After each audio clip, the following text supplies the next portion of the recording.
Eleanor Roosevelt said, "I am who I am today because of the choices that I made yesterday." And that quote has always been pretty powerful for me. Many years ago, when I first heard the quote, I printed it up on a piece of paper and I taped it to my desk. So every morning when I sat down, it was one of the first things that I looked at. I am who I am today because of the choices that I made yesterday. And you know what I realized is that if who I am today is based on the choices I made yesterday, then who I want to be tomorrow is going to be determined by the choices that I make today. Now that's pretty exciting when you think about that, but it's also pretty scary. It comes with a lot of responsibility to make the right choices and the right decisions. But it's also scary and wonderful in a way that it lets us direct and determine our life and the direction we're going. You see, none of us are really living up to our potential. You're capable of far more than where you are right now. In 2013, one of the choices that I made, one of the defining choices that I made, was to share my personal story. And the reason that was important is because, as Mark Twain says, the two greatest days in life are the day you're born and the day you discover why. Now, on August 14th of 2013, I realized that my why was to share my story and help someone else reach their potential. I want to inspire people to reach their potential regardless of where they are today or where they've been in the past. Because the choices that we make today determine who we will be tomorrow. And that means that where we want to go, whatever we want to accomplish, how we get there are the choices that we make.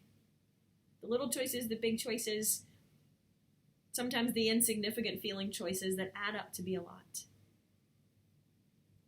But you know, we're playing small in life if we're not working to grow, if we're not working to improve, if we're not looking to achieve more. And we should always be grateful for what we have, but we should always be seeking to make a bigger difference, to make a bigger impact. Each and every one of us was put here for a purpose. Now, I firmly believe that you are fearfully and wonderfully made, even if you don't believe that right now. There was a time when I didn't believe it.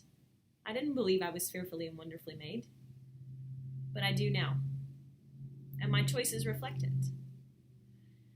So I wanted to share with you over the course of this video blog series, just some lessons that I've learned, and good and bad.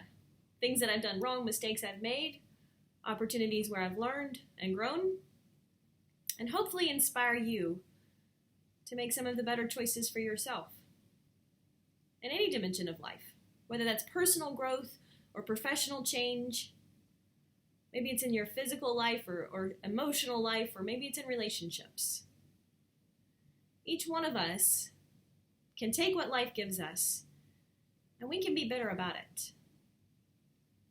Because there's no doubt that if you haven't, you will, sooner or later, experience hardship or difficulty, adversity. We all do. Your story may not be my story.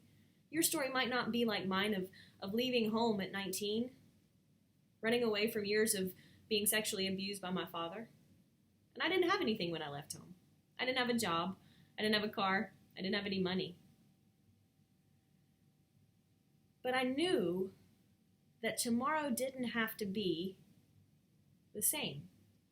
I knew that tomorrow had the potential to be better. And there were times when life was almost not worth living up until that point. But if who I am today is based on the choices that I made yesterday, regardless of what happens to me, I can make choices that will determine who I'll be tomorrow. So then it's just a question of making the right ones. So we'll be talking about that and more over the course of this series. I'm excited. It's a little scary, it's a little exciting, and it's a lot wonderful. Who you will be tomorrow is based on the choices that you make today. Choose well.